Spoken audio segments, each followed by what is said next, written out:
What's going on, guys, and welcome back to another video, and welcome to your stimulus package update and daily news report.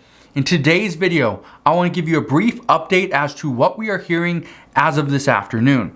First, right now, Democrats say that we have a very short window. We have a short opportunity. It's very condensed. They have to get a lot of stuff done in a very short amount of time. Here's what we know. Right now, it is October 9th. Nancy Pelosi has stated she's going to pass the $1.2 trillion bipartisan bill on or before October 31st. That's in 22 days.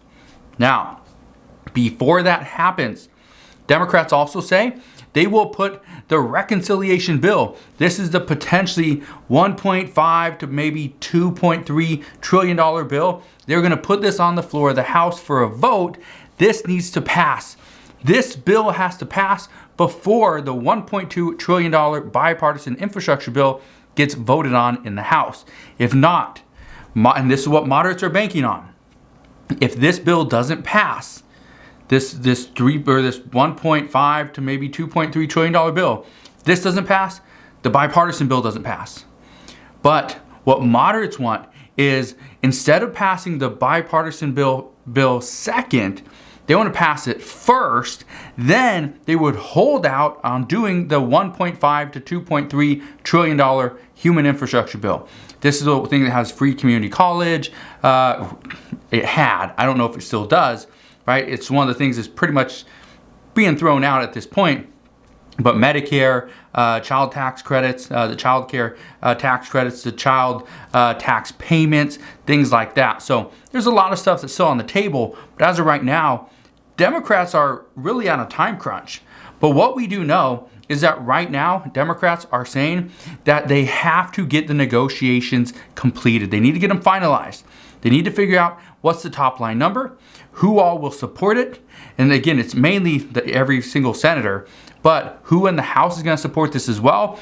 But the problem is, as negotiations continue, lobbyists are pushing against Congress in multiple different directions. And according to experts, the only one person that's pushing back against the lobbyists is actually Senator Bernie Sanders, who's a progressive.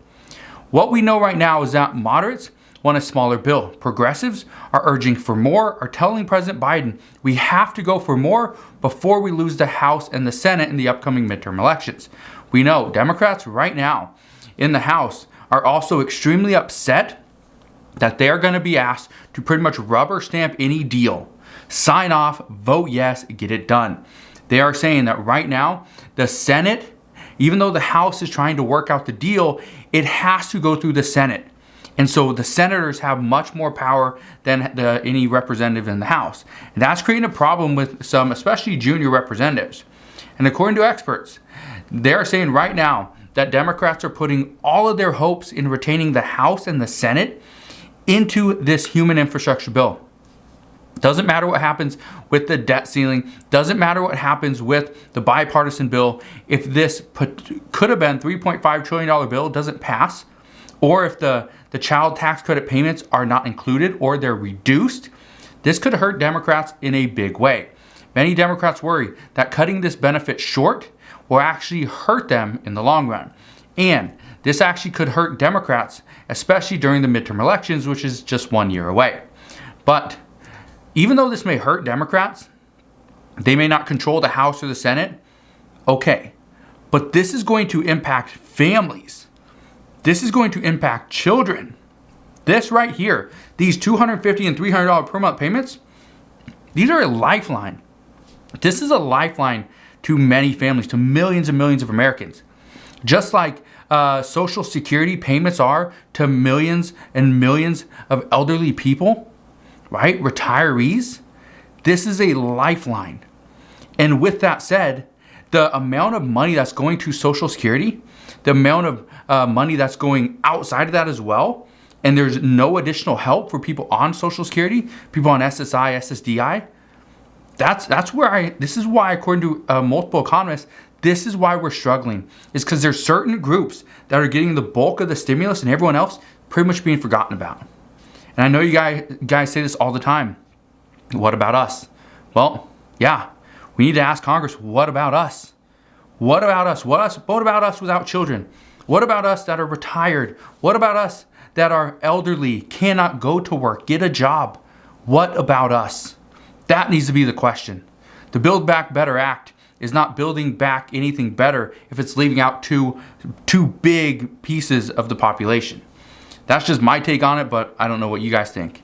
Now, one thing we are hearing is that the $3.5 trillion plan, this has been polling very well.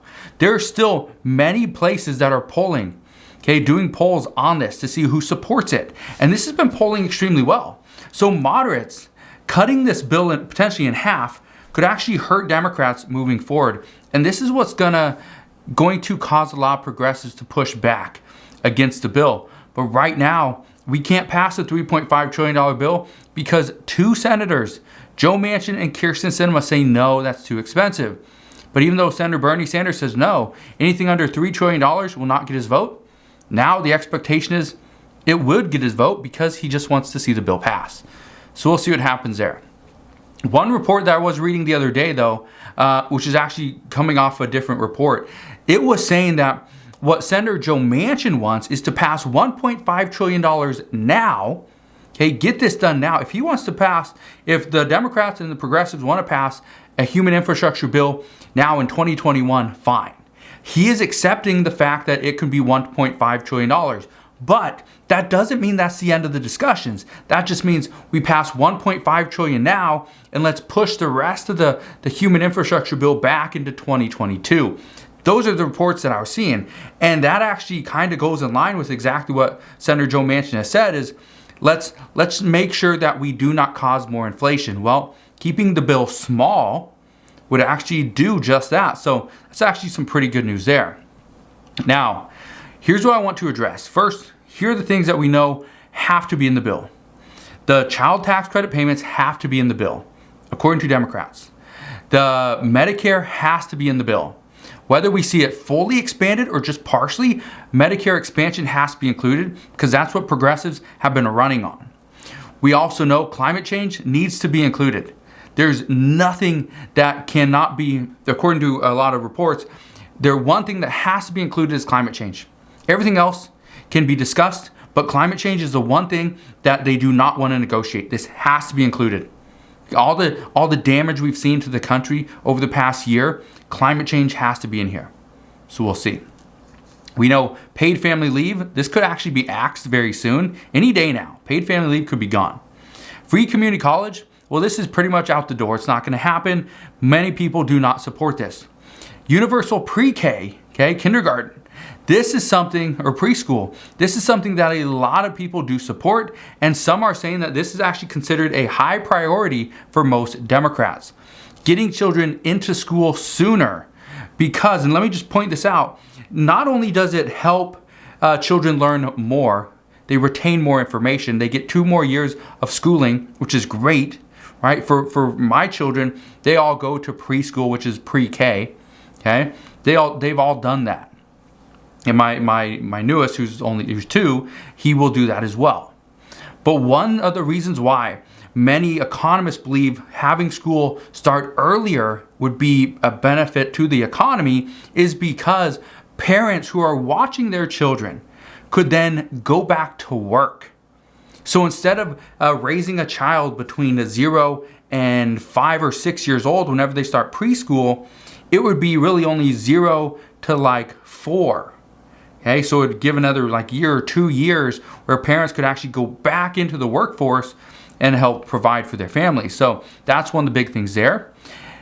As far as stimulus checks and things like that, I want to address this again. I talked about this morning. The most likely option going forward, being that the bill is going to be smaller, is stimulus checks in the normal sense, $1,200, $600, $1,400 stimulus checks. Those are pretty much out of the question. The only stimulus we're really going to see right now is the child tax credit payments. That's at least what we're seeing right now. But again, this could all come down to how the reconciliation bill gets negotiated and how this could potentially be used. What we know is that Senator Mitch McConnell said the other day, he will not help Democrats out anymore. That was it. He gave them one last chance, a second chance, to raise the debt ceiling using reconciliation. So we'll see if that's exactly what they do. As of right now, that's not their plan. They want to renegotiate with Democrats, figure out how, or with Republicans, figure out how they can get this deal done without using the budget reconciliation. So just wanted to point that out because, well, we have, what is it, less than 2 months. We have less than 2 months to get another deal done, or we will be back in this situation again in just 8 weeks. A little less than 8 weeks, we'll be back in the same situation where Republicans and Democrats will have to work together to raise the debt ceiling or suspend it. But Republicans are not going to work with Democrats, especially after what Senate Majority Leader Mitch McConnell or Senate Majority Leader Chuck Schumer said the other day. In other news, I want to explain something to you. I have been getting a lot of questions as to why people are following Nancy Pelosi's husband for investment advice. Okay, now he has I think a venture capital firm. He's a real estate investor, right? He obviously trades stocks. Well, here's what we know: many traders and many newer traders and a couple pretty big companies actually follow Nancy Pelosi's husband and figure out what he's buying, and then they go and buy the exact same things. Here's the reason why. According to many studies, what Nancy Pelosi's husband buys, in the long run, he sees huge gains, just massive gains. So the key right now is lawmakers and their family members have to report within 45 days of the execution, the buy, okay, or sell, depending on which way they're going. They have to report the trade. So this would be seen, this is public record. You can see this.